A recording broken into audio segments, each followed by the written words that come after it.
IDubbbz video. Another IDubbbz hate video. Maybe. I was.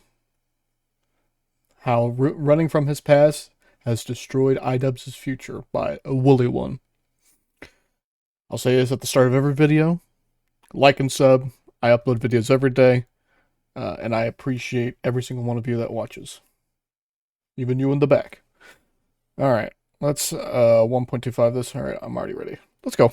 Nothing satisfying about watching one of your favorite YouTubers self-destruct over the course of just a couple years. See, looking back with Content Cop and Bad Unboxing, like, yeah, it was edgy. Sure, it was edgy. I don't think anyone would say that it wasn't. But this giant, like, disavowalment of literally everything he's ever done that was slightly edgy is so weird. It's even more frustrating when you know this individual had every means to escape doing so by avoiding just a few tactical blunders. One such YouTuber is IDubbbz TV, a YouTube legend who once drew tens of millions of views per video, a commentary channel who blazed trails for an entire genre of YouTube. Like, I think he could have still, like, kept going with Content Cop, granted if he reeled back a little bit, because, like, these were super well-constructed videos. He could have done it. Content. This is the titan that Ian was. But tragically, Mr. Joe... Yeah, like, everyone was scared of, like, Content Cop. Because, like, if Content Cop hadn't got on your radar, your career might be later potato. Has made a series of unforced errors that have taken him far from what he once was, causing him to lose the support of hundreds of thousands of subscribers in just 2 short years. This story... See, and whatever his content is now, his, like... It wasn't a good transition between his old fan base and, like, his new one that he has for his new content. So it's it was rough. It was like he could have just like ignored all of it and just kept going, but he's not going. He couldn't. Reveals the depressing future in store for a YouTuber heavyweight who refuses to gracefully exit his past. Or I mean, he probably could have just retired. He probably could have just retired and lived off of his savings, you know, invested and just live off the interest. I bet he's made that much.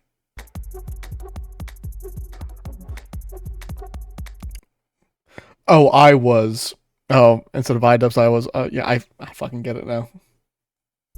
It's hard to overstate the amount of influence IDubbbz once had over the YouTube community. Oh, of course. Me and my high school friend group were constantly quoting IDubbbz. It's crazy. Back in the mid-2010s, as he was one of the first YouTubers I ever watched, it might not surprise you that IDubbbz was one of my earliest inspirations. For example, yeah, well, his humor was someone like that I like based my humor on growing up. YouTube MD. Granted, not being saying the gamer word, but you know, all the other stuff, yeah. Was directly inspired by Content Cop. Here, take a look. Hello and welcome. Oh, not a Valorant. No, being exposed. Not the gameplay in the background, though. Hey, at least I'm supporting content creators by watching their ads. Anyway, he simultaneously demonstrated a chaotic comedic talent with an ability to critically and authentically examine internet culture. When you watch Yeah, I mean, that was the great thing about it, is that not only he was funny about it, a bit edgy, but then there was, like, real criticisms, like, in there. TV video, you knew he had no agenda. It was rare in those days to find YouTubers who were able to balance shock humor with clear arguments that resonated with people. But this is yeah, like Leafy could not do that. Leafy was just like be edgy for edge type of deal. Exactly what made Ian stand out from the crowd of 2016 era YouTube edgelords who only knew how to say the F word and bully children. Ian knew the internet true and based, actually. Deserved a better class of commentary channel, and he delivered. The common thread in most of Ian's content was his particular talent for calling out scammers and liars. Kickstarter Crap was a series where he would call out questionable to fraudulent crowdfunding campaigns for their attempts to steal backers' money. And of course... Yeah, I mean, there was very few of these that he actually ended up getting that was worth it. It was the coolest cooler ever something he got that, like... I think he got the coolest cooler, but wasn't it, like, really fucking bad? There was his flagship series, Content Cop, where he would call out large YouTubers for lying. Man, that Logan Paul video. Sometimes I go back and watch it because that was, or not even the Logan Paul, the Rice Gum one. Sorry, that's technically both. So well made, so well made. To their fans or engaging in unethical behavior with comedic sketches and on-the-street skits. The nature of these videos was often brutal and uncompromising, but this was from a lawless time back before advertising. Yeah, before Adpocalypse and junk like that. The Rice Gum one might have been afterwards, so that's why that one kind of resonated with me more because it was kind of, I guess, more sanitized, you could say. Content guidelines were enforced. Nobody was able to get a one-up on him because anything they could do, he would do better. For example, Yeah, if you go low, he went lower. when Leafy is here, a YouTuber who had the honor of being featured in the Content Cop series, mocked Ian's receding hairline, he proceeded to shave it down even further in his response video. Or during the Keemstar Content Cop, where he went out to a California desert with his friend And then shot gnomes and wasn't no Ethan H3 from Ethan from H3 was the one to make the Keemstar doll and proceed to fuck it. and repeatedly shot a gnome effigy with a 12-gauge shotgun. To give you an idea of how enthralling these videos were, one user set up the Keemstar Content Cop. Sincerely, the best YouTube video I've ever seen. It's 22 minutes long, and my interest never dropped even slightly. For such a long video is a real achievement. His arguments are absolutely perfect while also being funny and call out absolute shitars for what he is than anyone's done before. The skits are really well shot, creative, and original. I can't have the same length that surpasses it like any of these. Yeah, dude, some content cop videos are better than actual movies, dude. When it was released, his arguments are absolutely perfect, while also being really funny and calling out an absolute stars for what he is, better than anyone has done before. The last Content Cop was released all the way back in 2017, and it was definitely one of the weakest of the bunch. Anticipation had been building since his wildly successful Tana Mojo Content Cop, where he exposed her for being a hypocrite on racial slurs, and everyone was wondering what would come next. I remember everyone making predictions about who it would be. Would it be Logan Paul, Jake Paul, maybe Keemstar Part 2? Instead, If only it was Keemstar Part 2. Dude, I'm so surprised Keemstar is still around. Like, holy fuck. IDubbbz gave us Content Cop Rice Gum. The video itself was well written and made a few good points. Hell, I even defended the video at the time. Rice Gum. Well, yeah, Rice Gum missed the mark because it's just like you're irrelevant. Cry about it. And the did it feel good though? Fucking weird ass comment. I liked I liked the original Asian Logan Paul. I thought it was really well made, and but I mean, we all knew what Rice Gum been doing for the longest time. But ultimately, this final Content Cop had very little effect on Rice Gum. Those who hated Well, no, it didn't. But I don't. Did he make Content Cop in the headspace that this is going to take a bitch down? Maybe. I don't know. I don't know if I'm confident in saying either one. Rice perhaps hated him a little more, but it did little to diametrically shift public opinion against him. It wasn't that it was a bad Content Cop, it was just the format itself had been worn out. In retrospect, Yeah, that too. And everyone already disliked Rice Gum, so I mean, it was more like a reprisal act. It didn't fill a content void the way that the Keemstar or Leafy Content Cops did. I suspect this is also the reason why there has been no new Content Cop in the last 6 years. well, I think this is probably when after he had to do like the sanitation type of deal with Apocalypse and junk like that. That's probably why there is no more. It's not like there's been no poor behavior on the internet in need of being Yeah, well, no, 100%. Dude, Andrew Tate, that's all you have to say. And all that stupid shit. Like, of course there's still, like, bad actors online. But I don't think he's got the nuts in him to do another one, honestly. I don't think he'll ever do it again.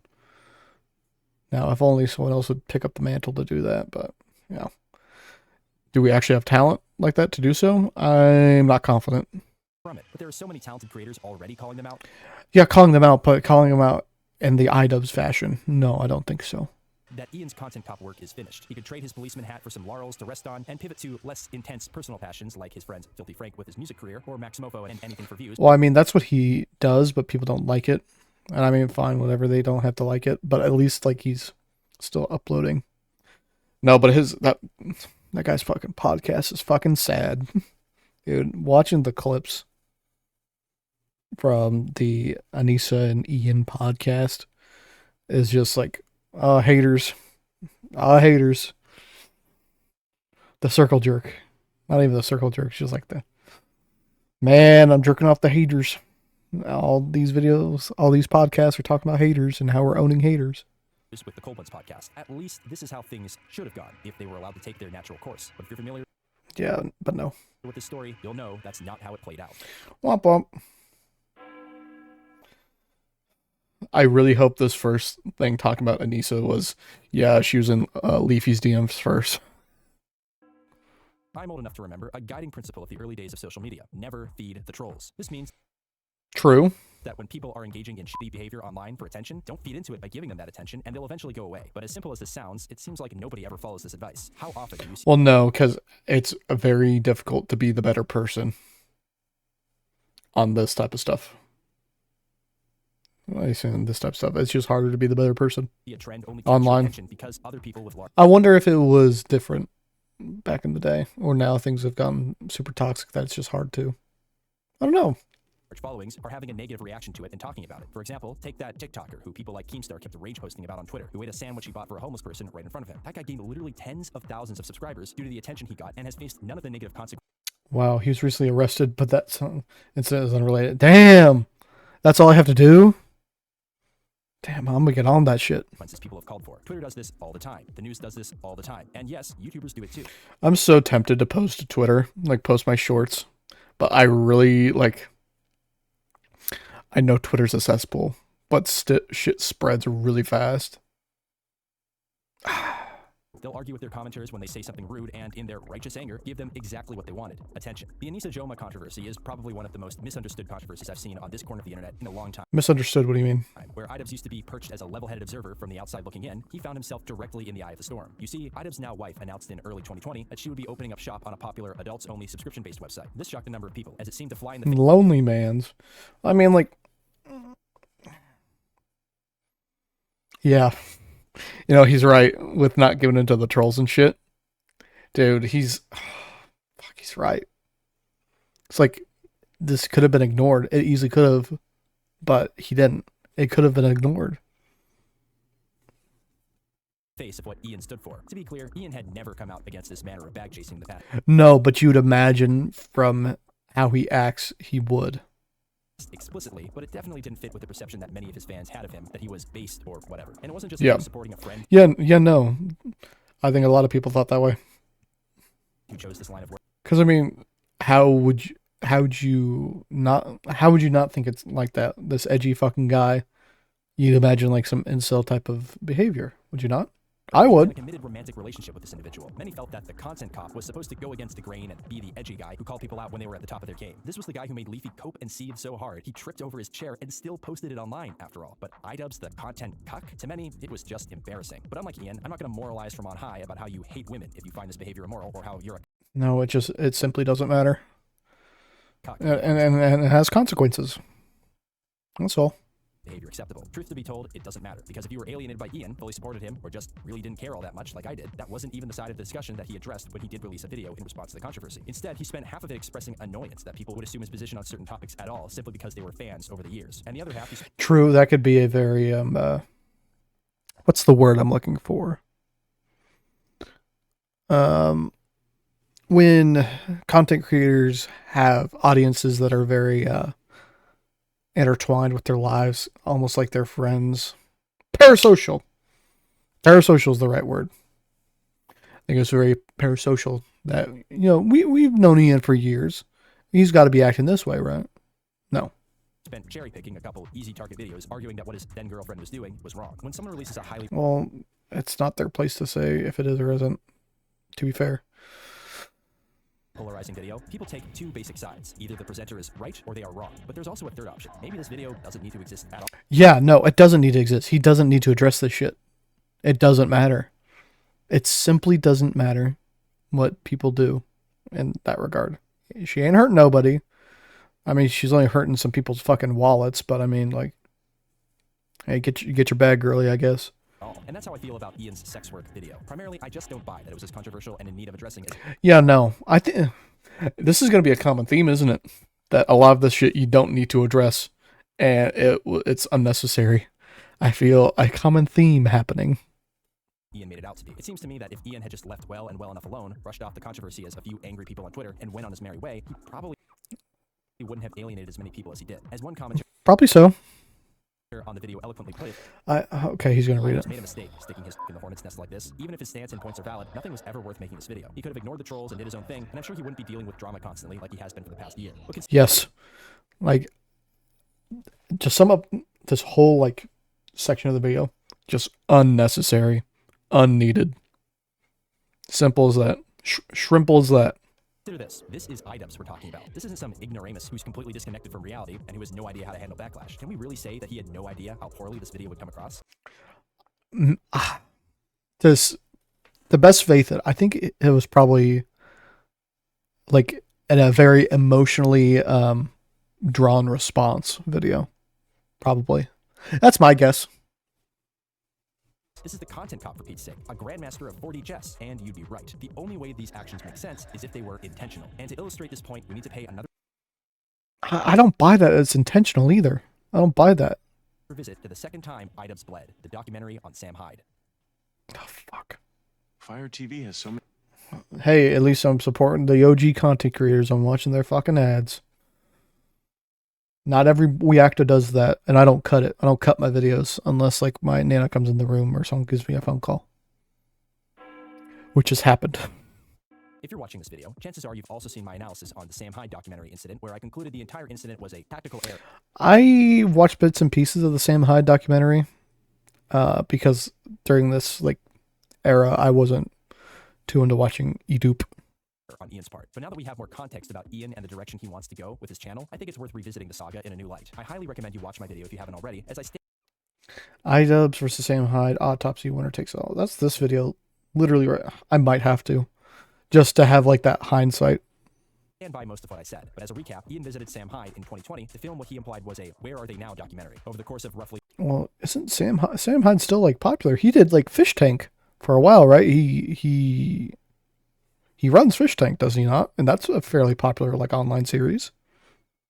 1 week, Sam trolled Ian through a series of ruses, including pretending to have a pill-addicted girlfriend and pretending to have pivoted to producing hip-hop tracks such as Swag Like IDubbbz full-time. I was like, I'll be back. I was like, The climax... Like, in moments like these, like, dude, is Ian fucking dense? Or am I just like too like online brain to think like, no, this is a fucking joke? Because like with a lot of this stuff, you just gotta take with what people say with a grain of salt. of the encounter was reached when Ian sat Sam down for an interview, where Sam eventually revealed everything Ian had filmed was made up. And she doesn't do drugs. Oh, she does hair and nails. The footage was not seen until about 2021, when Sam uploaded his footage from the visit himself, seemingly forcing Ian's hand to finish the documentary, which he finally uploaded a few weeks later. The reason why it's important to revisit this affair is because Sam's publicly stated opinions about the meeting began to sour in the months following it, including after... Well, yeah, because didn't like IDubbbz just go on like this hate brigade against him? Or am I misremembering? My video was released. In the pretext to Sam's cut, he notes several times that he never gaslit IDubbbz to make him look like a fool. He did so to make the video entertaining, but since then... Yeah, and I feel like, because I've watched this clip, I think Ian couldn't, because whenever he did the other two documentaries with Airsoft Fatty and Dax Flame, like the Dax Flame one, I could understand if, because Dax is a very awkward person. That one, I can understand being hammed up for the camera, because Dax Flame is just a very awkward individual. So I can get that part. But like, I don't think these documentaries were made with content in mind. But Sam, I think, did think that. We've seen his explanation of the events change, now stating that he knew all along that IDubbbz came to Rhode Island in an attempt to make fun of him and to show how he's I mean, probably, because that's what IDubbbz used to do, but now he doesn't. fallen off. But the documentary was extremely well cut. It was neutral. It represented what happened. I think he was as neutral as he could be. I know that some people are like, oh, you mentioned racism. He's got 8 million subscribers. He has to mention racism. After the documentary came out, we put out a video that was our response to it, and that was to give him an out. Like I knew from the get-go that he was coming out here to make me look bad. Sam's harmless joke. Yeah, but Sam Hyde's a comedian. So, I mean, like, I don't know. Would, like, making him show in a bad light change much? I don't think it would, because he is, like, a really edgy, like, comedy guy. So, I don't buy that. Jokes were therefore actually countermeasures to get one over on him, to puppet master the puppet master, if you will. But whether Sam knew Ian's intentions ahead of time or not, Ian's recent actions have caused me to rethink everything. The more I think about it, Ian could have chosen anyone in the entire world to make his documentary about. There's certainly people... Yeah, well, I mean, Sam Hyde is, like, I feel like probably just an easier dunk. 100%. Probably just an easy fucking clap on. But Sam was like, dude, fucking, let's content this shit. Let's make this shit good. people who are more well-known who he has access to. So why did he choose Peanut Arbuckle? You see, this all goes back to IDubbbz's previous video about his wife. He wasn't just epically owning people who had an unhealthy obsession with him. He Oh yeah, Sam Hyde was making fun of Anissa. was actually making a personal statement about how he's matured as a person. In fact, Everyone can see what he sees for a few dollars. Remove pedestal. There is forever archived future jobs. I mean, those are all like valid criticisms for online sex work. But I mean, that's what you have to take into account if you start doing it. Simple as that. in fact, Ian would go on to expand on I mean, get your bag, I guess, but you got to think about your future bag. this idea in his Froggy Fresh response video and harp on the point further in the I Miss the Old IDubbbz video, both of which we'll discuss later. Suffice it to say, Ian has wanted to make a video where he explains why he is moving on for a long time now. But part of me wonders if maybe he already tried to make that video with the Sam Hyde documentary. You see, when you create any piece of content, you're supposed to try to tell a story, and documentaries are no different. Am I trying to tell a story with this piece of content? Maybe, but in a very vague way, I guess. So, I mean, for me, I'm just like, I don't know. I'm just reacting to this. So I don't think it's much of a story. So I don't know. Maybe he was going to use Sam as an example, a cautionary tale of the fate that lies in store for those who try to keep their edge and don't change with the times. Maybe he was Sure, maybe. going to use it as a justification for his newfound maturity. On the other hand, as compelling as I find this theory, that wasn't the video we ended up getting. Instead, the documentary just kind of fizzled out after Sam revealed his antics to Ian. But even if Ian intended to make something more substantive, his hypothetical lack of follow-through was probably for the best. Looking at the success Yeah, I mean, I think it was going to be a very difficult thing to punk Sam. The original fucking, an original troll, you could say. It's going to be very difficult to do.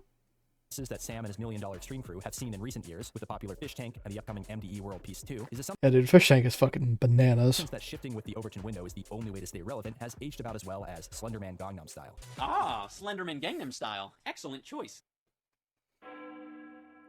People versus I need to. Okay. Oh fuck! Now we get into Creator Clash. After the events of 2022, I was hoping that IDubbbz had finally found some peace. Despite opening Pandora's box by messing with Sam Hyde, he did get the last word out. Yeah, I mean that he did do that. Sam and had redirected his focus towards his YouTube boxing promotion career. It should have been a time Holy fuck! He got fucked up. for him to recenter on the content he really cared about without distraction. But sadly, this is where IDubbbz made a third and near fatal unforced error. For some context, IDubbbz's focus for the last 2 years has been on an annual event called the Creator Clash. It's a YouTube influencer boxing event with the simple goal of having Listen, bro, you gotta get some better fucking YouTubers on this shit, cause dude, last year's fucking card was dog ass. fun and raising money for charity. YouTube influencer Oh fuck, not the fucking charity monies. Listen, bro, I made that video about Blacks today. When this is posted yesterday, because I'll post this tomorrow, or I'll schedule it for tomorrow. Listen, I think Blacks is probably closer than we all like to probably admit.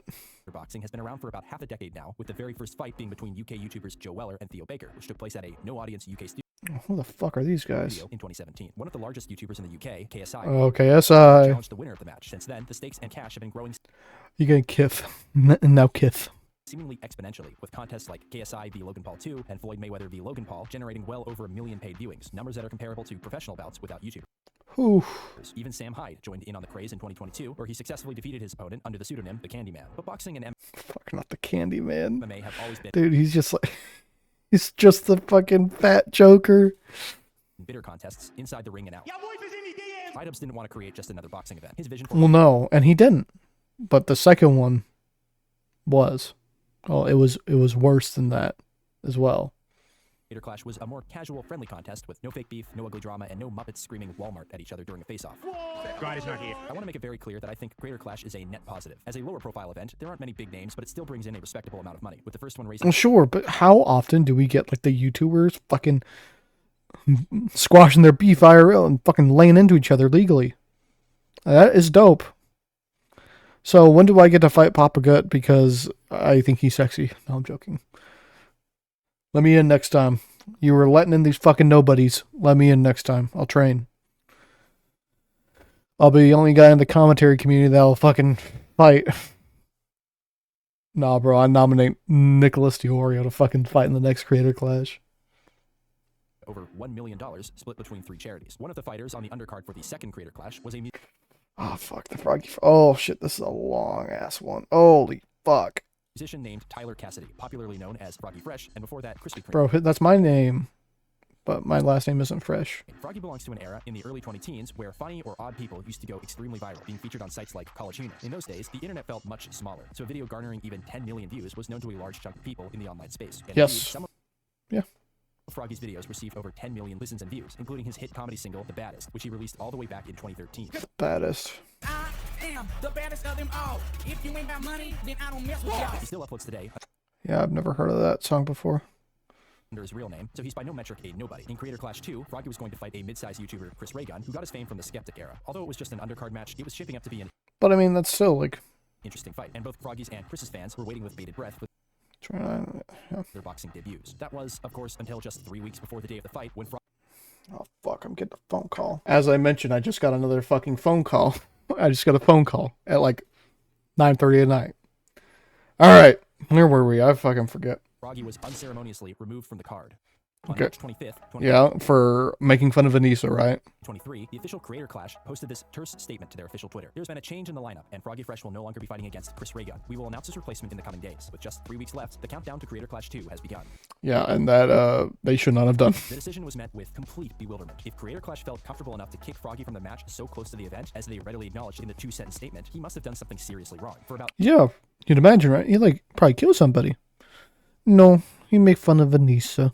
2 hours, rumors began to swirl, until the Creator Clash account followed up with the additional message. Creator Clash's goal is to make an inclusive and fun environment for our creators and fans, If you want fun, you want fucking blood sports, dude. I want fucking blood sports. while giving back to charity. This has always been our mission. I want them to talk shit. It's a fucking fighting match. I want them to give them shits their all. And Froggy's recent behavior does not align with that mission. We look forward to sharing this positive experience on April 15th, as the amount of Bro, you're beating the fuck out of each other. What is going to be positive about this shit? tweets might indicate, including the fact that they locked replies on the statement, it did nothing to quell the drama, and the decision began to be publicly lambasted all over Twitter. Even Moist Critical, a massive YouTuber and one of the boxing commentators, publicly questioned the decision, saying, "I'm really disappointed by this. Kicking him for Twitter controversy after months of training is brutal. Hopefully they reconsider this decision." Evidently, the sentiment was echoed, They do not. Newsflash, they didn't. as his tweet ratio They literally didn't. Creator Clash response by a factor of over 10. 3 days later, Creator Clash followed up with a third, lengthier response that somehow said even less than the previous two. It referenced violations made to a legally binding contract, but just like Stop the cap. previous two statements, it failed to make mention of what those specific violations were. The whole thing read like the same non-answering stonewall of text you'd get from an out-of-touch corporate entity apologizing Yeah, kind of is at this point, is it not? for making a racist pair of socks or something. Not an explanation that actually A racist pair of socks. Do those exist? Maybe it's a pair of socks that says whites only. Nah, bro, I'm talking about when you put in the laundry. showed respect to the fans. It was the exact kind of behavior Ian might have once criticized, and once again, many fans found this unsatisfactory. By this point, there were 3 main theories for why Froggy was removed from the fight. First, it could have been a joke he had made where he said if he lost the fight, he would force himself to subscribe to Anissa's content. That's funny. That's a funny joke. 15. If I don't hurt you beyond what anybody could have imagined, I will be so disappointed in myself that I will subscribe to Anissa's OnlyFans. A lot of people seem to run with this theory at first, although Yeah, no. I always found it to be tenuous. Despite this, Ian had already earned himself a reputation as being emasculated and thin-skinned by some, so those Yeah, it's crazy the change of being the guardian of what's allowed and being able to dish out these fucking heaters, but then not be able to take it back.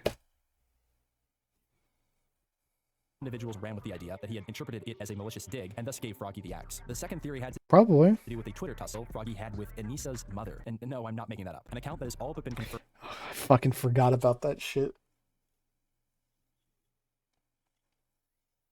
You made fun of my mom. You cannot fight. to be hers started referring to him as an imp and publicly calling for his removal. Froggy then retaliated in a couple of quote tweets. Given that her wish for him to be nixed was eventually granted, it wasn't hard to see why she could have been the reason for his removal. The third and most popular theory was that it was a direct response Yeah, didn't it come out that this was the reason why? to Froggy training with none other than Sam Hyde. After all, if there's anybody who can piss off IDubbbz, the Candyman can. For context, Sam had been offering to Not the fucking Candyman, bro. train just about anybody for the last 2 years. With the release of Getting Away With It, IDubbbz and his boxing event are now directly in the Ghost of Kiev's crosshairs. In preparation for the first Creator Clash, Sam successfully trained Harley of Epic Mealtime fame Harley Morenstein is here. in his bout with Aaron Hansen from Game Grumps. He offered to train IDubbbz in his fight against Dr. Mike, but obviously this was ignored since the static between Sam and Ian had been growing ever since 2020. In fact, And my thing is like, why is IDubbbz like taking this like it's all a personal attack when we know that fucking Sam's not the best person in the world. Sure, whatever. I swear, I'm hearing fucking ghosts, bro. You're like creaking and shit. Damn.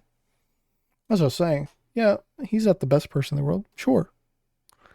But this beef could have been squashed. But I think IDubbbz put his personal like life into it. And that's the problem. Despite being Harley's trainer at the first Even though he's just thinking about content, I don't think anything of this shit was personal. clash, Sam and his representatives were not allowed to attend the event at all because Ian thought there was a good chance he would do something to make a scene, which, let's be honest, is not that unreasonable of an expectation. We have a sad Sam Hyde at home watching. I just want to say shout out Sam Hyde. Yeah, sorry Sam Hyde that happened to you. A couple of weeks after the event, IDubbbz did go on to address the controversy for a fourth time, and finally provided some answers. But before we get to that, remember that with Froggy being pulled from the event, this means Chris Raygun was without an opponent. But Ian and Anissa were here to save the day, and to fight the 5'4", 130-pound Chris, they quickly subbed in Wollyone Haynes, a 5'10", 145-pound menace. Now, obviously, a holy fuck, new fighter who hadn't been training for this event until being brought in at the last minute is going to be at an inherent disadvantage, but Haynes stood a staggering 6 inches taller than Froggy Fred. Holy shit. This switcheroo was borderline evil, and of course, the fight went about as well as you'd expect, ending in the second round on a TKO. Although to Chris's credit, he took this injustice in stride. Other than that and a few others... Well, sure, he kind of fucking had to just take it in the ass, and... I mean, I feel bad for Chris, because he's just kind of like... deal with it, well, I guess. Day of incidents that got brief attention, the overall event... Because at least with Froggy, he had a chance of, like, winning. Equal, weight class, height. Not this guy. Was a relative success, and most of the attendees had a positive experience. And a few days after the event, YouTube Drama did what YouTube Drama does best and died out. But this wasn't good enough for IDubbbz. He was unsatisfied with how the narrative had ended, and he would have the final say, even if it would damage his reputation beyond... Yeah, and that's on repair. Y'all ready? Never let go. Never let go. Never let go. Oh. Don't know what this is about. Don't like horror movies. At least I watch ads. Ooh. About 4 days after Creator Clash 2, Ian and Anissa joined Ethan Klein on the H3 podcast for a post-event interview. They discussed the fight and made some vague comments about negativity online. You know, stress from the event accumulating because we had... That is crazy to me that Ian, out of all the fucking people online, he's like, well, yeah, we know that he's like, he can't fucking take the heat. But it's still crazy to think like this guy, this titan of a fucking YouTuber, or once was, is... He's got paper skin and glass bones. You know, plenty of drama and, you know, just criticism and everything online. It's just like, it all kind of builds up. Although they were clear that it didn't Well, carry over. well, sure, it builds up over time, but, like, you gotta take it on the chin. To the event itself. At the very end of the 45-minute interview, Ian announced that he would be addressing controversies on his main channel. Then, about 2 weeks later, the video was realized, titled Addressing the Froggy Fresh Drama. It's hard to describe just how redundant this video is, but even the substantive points he tries to make fall painfully flat. He starts the video by explaining he didn't want to address the controversy earlier because he was worried it would jeopardize the success of the event. The reason I... My brother in Christ already did. It hurt it so poorly because of some stupid fucking shit that you guys can't let go. didn't address any of this sooner is because I was terrified of jeopardizing the success of the event because there are a lot... Yeah, but I mean, perception matters a fuck ton. More people involved in this than just Anissa and I didn't want to fuck it up for them. These are people that I really care about, and I felt like it would be... Sure, I understand. Then why'd you kick him out? Well, we know why, but like, talking to past dubs right here, like, bro, you're silly for not... You're silly for that. Very selfish if I was like, I understand public perception right now, guys. I'm just gonna make a quick 10-minute video and I'll squash all the rumors, I'll squash all the beef. Which doesn't make sense given that he did address the controversy already in a statement, twice, just because the statements were shitty. Yeah, the statements were fucking dog ass. It doesn't mean that they didn't happen. For some reason, Ian thought that confusing everyone to the point that his own event commentator came out publicly against the decision was some act of sanctity. And I'm not sure how forcing your undercard fighters to come to your aid in Twitter spaces is shielding... Dude, I can't... I fucking hate Twitter! I hate Twitter. Everyone from the drama. But hey, who am I to question the content cop? Ian goes on to I mean, clearly, dog, you're the content cop now. Holy fuck. Explain that the main reason why Froggy was kicked from the event was for his association with Sam Hyde. Now, is that show... I mean, that's the thing I think I believe the most. Honestly. Because it seems like such a personal fucking beef between these fucking people. before, things have changed with Sam and Ian's relationship since the Getting Away with It documentaries. I'm sure some of you are expecting me to leap to Sam's defense and portray him as Ian's only hope to restore his masculinity, or No, I don't think that can even happen current day. I don't think it's gonna I don't think it can happen. something, but Sam has since made comments about Ian and more so Anissa that give the couple more than enough reasons to not want to associate with him, much Oh yeah, Sam's pretty good at fucking doing that. less have him come to their event. Also, in Anissa's own words, Sam, you are a Scorpion, and Ian is a fraud. Yes, Scorpion, because I flipped it on him when he came out here to make me look like an ass? I don't think so, Anissa. Bitch.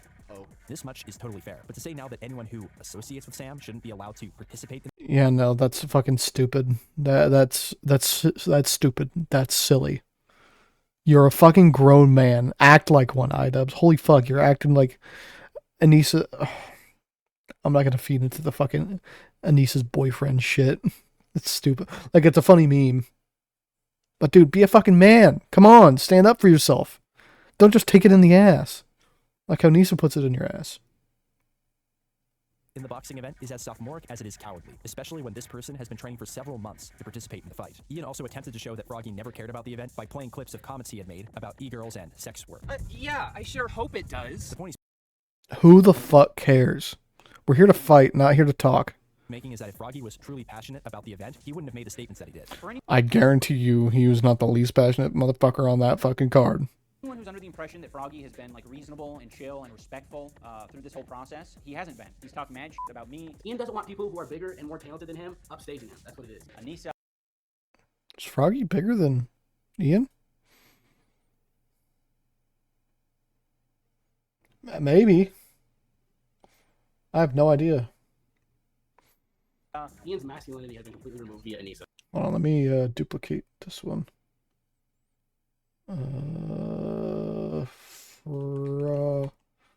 Froggy Fresh, not Frogger. I love Frogger though. No, he's not. He's not bigger. But I mean, like, his videos probably are. Participants of the event. He doesn't like the culture of Creator Clash, and he mentioned that. And Chris, You can't convince me that a lot of these people aren't as passionate. Sorry, I'm tired. Like 10-10. Raygun, and all these people, it's like some big ethos worshiping party at these things. To be honest, Who the fuck cares what he said? We're here to fucking fight. Listen, if you're being racist or like sexist or homophobic, different story, right? But these are just like incel fucking comments, dude. These are Discord mod fucking comments. Honest, I thought it was quite the gift to you that we kick you off the card. You have no more obligations. The problem is that most, if not all, of the comments disparaging the event were made after he was removed from the card. Yeah. So I mean, I wonder how different this would be if IDubbbz said this stuff about him before he was dropped from the card. Something to think about. Context, they sound like Froggy lashing out because he was upset by the whole situation. So unless Ian has a time machine, this was just a disingenuous attempt to retroactively justify his actions. While much of the video... Yeah. It just seems like him being kind of, well, I did it, and here's my emotional justifiers, not like anything like super in reality or anything. Well, I guess. Was deceptive and misleading. Probably the most egregious error was a lie by omission at the end of the video. You see, Froggy had publicly claimed that Creator Clash had contacted him with a legal request to forfeit the $15,000 he had been given for training. Ian addressed this by saying that Creator Clash is not suing Froggy for the $15,000, and they would be leaving it at that. By the way, we weren't suing. Yeah, and that was super vague. It was just like we were forcefully asking, right? Froggy, we have no interest in going to court over $15,000. We wanted that $15,000 back, but he wasn't giving it to us. So we have to leave it at that. You know, we're not suing him. But this downplays the actual content of the notice, which Froggy posted to his Twitter. Dude, I feel like I'm like hearing shit. Yeah, ghosts. Shortly after Ian's video went up, the letter, sent by the General Counsel of Creator Clash, not only threatened legal action if he did not forfeit the cash, but also served as a cease and desist notice, stating that they would additionally pursue legal action if Froggy even discussed the event in the future. We have to leave it at Like, well, you have to keep it at that. But I mean, none of this looks good for Ian, and it just makes Froggy look better, even if Froggy did something wrong. that. Truth to be told, they never followed up on this request, probably because it would have destroyed Ian and Anissa financially and in the courts. Well, yeah, because it didn't like, they made, this was all just like a money pit for them, was it not? if not civilly, then in the court of public opinion. But the fact is, oh yeah, no, the court of public opinion is never going to be in Ian's favor ever again. Froggy for daring to be upset that it will do some crazy shit has to happen if Ian is viewed favorably in the future. Like, he's got to become the next fucking Chris Hansen if he's going to be fucking looked at in a good light in the public eye. He was kicked from the event, and furthermore, they considered filming a vlog with Sam Hyde to be a breach of contract and conduct that has degraded and offended the event's sponsors, a claim that is shaky at best. The entire time yeah, shaky. While I was watching the video, I tried to understand what Ian was probably attempting to accomplish with it. And this is where I go back to the previous two blunders in IDubbbz Complains sex work and getting away with it. In all three videos, he tried to draw a contrast between himself and whomever the subject of the videos were. In the Complains video, it was about overly obsessed fans who blew a gasket over his girlfriend. Maybe not the best phrasing. In the documentary, just like me for real. No, I'm joking. I've never seen Lisa naked, and I could live the rest of my life without finding that out. It was about Sam Hyde. Pornhub is free. The consequences of never maturing. Both of those videos failed in their own ways, as we've seen, but with his Froggy Fresh response, it comes across as Ian putting himself on a pedestal as a reformed man who now champions sex work because he loves women more than Froggy. One part of the video that's imagine being so pussy whipped. Holy fuck. Stuck out to me was where he stated that he had spread a lot of negativity on the internet and wishes to turn a new page in his book and make amends for that. There's nothing wrong with that, but dude, he overcorrected so fucking bad that like every single thing he did up until that moment, besides Creative Clash, boo bad. I think a lot of the content I've made has been irresponsible and misguided, and I think I've hurt a lot of people with the content I've made. Despite many people being entertained by it, I'm not trying to take that away from you, and I think I've done a lot of bad, and at the bare minimum, I've just put a lot of negativity out there in the world. And sure, that's fine. And I'm working on not doing that. But it's hard to interpret this video where he edited clown emojis over his descendants' faces and shot strays at other YouTubers who had nothing to do with this drama as some heartwarming act of positivity. Yeah, it's not a good look, I would say. It's not a good look. I'd give it. And maturity. It was all the bite of Content Cop without the substance. Truth to be told, those who were on Froggy's and Sam's side were never going to find this defense satisfying, regardless of what. Well, no, it's not satisfying for a lot. Like, I understand, but I'm not on either of their fucking sides. Like, I liked old IDubbbz. But, like, you could have handled this like a fucking adult and not like a fucking, I don't even want to say weasel, but nothing really sounds right at all. What Ian said, although Ian certainly didn't do himself any favors along those lines. No, he did not. Anyway, and even if Ian were right, it was hard to overlook how bitter and desperate he came across, just like the sex work. Yeah, bitter and perfect. Bitter, desperate. Holy fuck, you're so big-brained. The good fans in his community were so sick of the drama at this point that there were few who really wanted this video to exist at all. No, a lot of this shit is just overcorrecting and like talking more than you need to. Dude, that's the crazy stuff about the internet. You can fucking ignore some shit and it won't come back. You can ignore it and it will go away. It's bananas. A couple of weeks later, aliens was finally delivered on his promised content cope, a video titled I Miss the Old IDubbbz. I won't go into detail here because I think it's also, like, I miss old IDubbbz, but I think it's also another, just might be some nostalgia type talking. Without people laboring the point. Indeed, in the video, he reiterated the same things he'd been saying about himself for the last 2 years. He's sorry about using racial slurs. He's sorry he cultivated an edgy audience. I mean, I bet you are, but like deep down, like, how much does it really matter? From his edgy videos, the same audience that he now expects to stick by him, by the way, and so on and so forth. Well, no, you've cultivated a super fucking toxic audience. How do you expect them to be good with change if they're supposedly the same ones that are thinking you hate women and hate sex work? Silly goose. Video content cop IDubbbz. In fact, the top comment reads, I never would have guessed that his final content cop would be on himself. But in reality, this video is far from it. An intelligent, entertaining critique? It is not. It's more like a depressing look into the depths of Ian's yeah. insecurities where he unloads on his audience about how he discovered. Yeah, shame on you guys for letting me keep going this way. Empathy for 17 minutes. This time, though, he specifically made mention of the Content Cop series as being harmful and cruel. He said it went beyond harmful, maybe. Cruel, no. Well, like, it's not that deep. You're throwing in jokes, and because like, if I make a video and I'm throwing in like point by point realistic critiques of somebody or whoever, and I also throw in insults that are like personal and about stuff there's nothing they can do about it. I don't know. It depends. I'm rambling. I'm also super tired.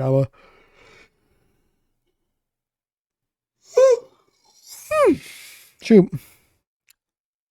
I think it hurts your credibility to talk shit when you're trying to be serious. Oh, fuck, my headset died. Damn it. Son of a bitch. Hate this shit. Can't have shit in this house.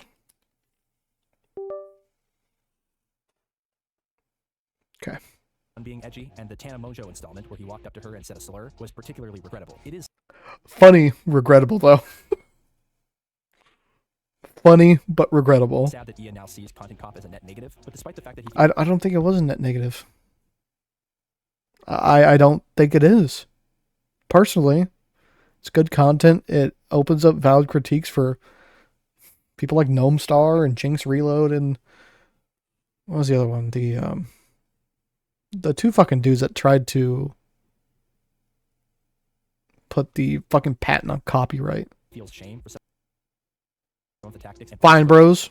But in those videos, putting all of them down as just cruel hit pieces that must be unlisted from his channel makes me wonder if he ever understood them as the hugely impactful cultural forces they often were. I don't think he does, because he's not the culture he's impacting. Like, it's the videos that are impacting. It's not him personally, so I don't know. Or it is? I don't know. That's like a really vague way to say that. The Leafy Content Cop, for instance, wasn't just great because he made fun of Leafy for his appearance. It was a direct attack against an entire brand of content that was, frankly, 10 times as vicious as anything Ian ever produced. Yes. What Leafy did was just straight up bullying. Constantly. Constant bullying. And what Ian did... No, it's not comparable at all. Who are hugely popular today, like Pyrocynical, shifted their entire career because of the seismic impact IDubbbz had on the commentary community. So if you don't see people bullying children and mentally disabled people on YouTube anymore, you partially have IDubbbz to thank for showing people it wasn't cool. But putting that aside.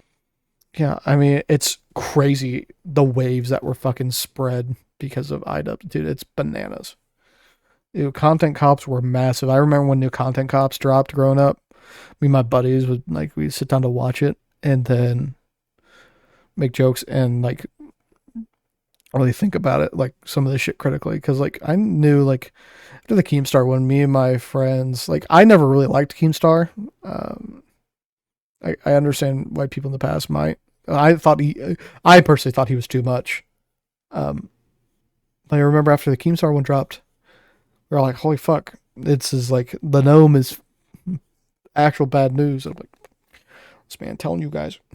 And putting aside the blatantly hypocritical statement that he no longer wants to be a negative person, despite his virulent and negative call-out of Froggy Fresh and others just 2 weeks prior, Ian has every right to feel bad about any cynicism he fostered in his audience. Sure, and there's nothing wrong with that, but I think it was very poor practice to... I don't think this is, like, some of the shit that he said was not something I would say. But like I said before, publicly, no creator or artist who has been around as long as Ian has is without sin. Imagine if Filthy Frank came back to apologize to all women ever for making fun of... His credibility would be out the fucking window. Down the fucking toilet. Feminism in his and I loved Filthy Frank. I still like Filthy Frank. Like, but that highlighted an end of an era for me, at least, regarding edgy content, I guess. Once he left, I think I was just like, you know what? I think I'm done now. Or How to Basic apologize to all chickens for murdering their children. As much as we might like to think that this video somehow restores balance in the universe and heals some deep cultural wounds, it's the same. It helps Twitter people feel better. But Twitter people aren't fucking real, so. Same self-serving trauma dump as any other YouTube apology video. After all, the worn-out platitude goes, actions speak louder than words, not the other. And what is his actions? It's been crying. It's been crying online and just talking about all their fucking haters on their podcasts. The way around, but Ian has shown in his own actions that he has matured beyond the content he made before, making this video yet another pointless addition to his collection of penitential lamentations. A lot of the shit he could have just fucking ignored, but he didn't, like a dumbass. Going back to Ian's Froggy Fresh response, he said that he had no idea how the contents of the video would be received. I have no idea what public perception for this video is going to be. And I think he's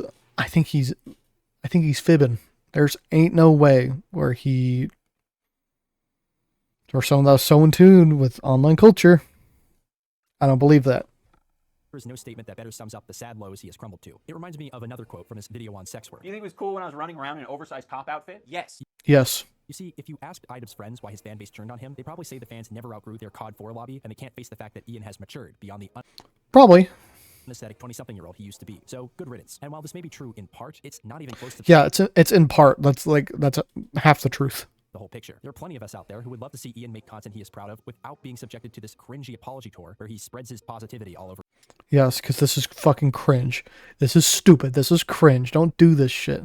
That's ridiculous. Everyone. People like me are disappointed not because Ian lost his edge, but because he lost his touch. The heart of content cop and Kickstarter crap were never that he was screaming racial slurs or being as offensive as possible. He was just being funny. It was entertaining. Ian is an entertaining guy. It was that he was able to call out some of the most prominent figures on the internet on their hypocritical and poor behavior without making it all about himself. A common sentiment among Yes, but now he's on this fucking apology tour, and now it's all poor me and my haters are fucking cringe, even though I'm acting cringe. Franchise IDubbbz fans is that they wish he would go back to the sewer and eat some more pickles. But after seeing IDubbbz, Yes, this is funny, and he's not being racist here. When he was shooting the gnome, that was funny. When he was wearing the bucket hat and acting like Jinx Reload, that was funny. final apology, I'm not sure that he even has that in him anymore. IDubbbz TV, more than any of his disillusioned fans. Dude, that fucking Cold Ones video where IDubbbz was invited, he had a one good moment in that whole like 20 to 30 minute video. That is so fucking sad. He looked so uncomfortable the whole fucking time. It was crazy. I finish Cold Ones videos. I like Cold Ones. But holy fuck, that was a video I could not finish for the fucking life of me. Is stuck in the past, and unless something drastically changes, it's looking like he might stay there. Good video, Wollyone.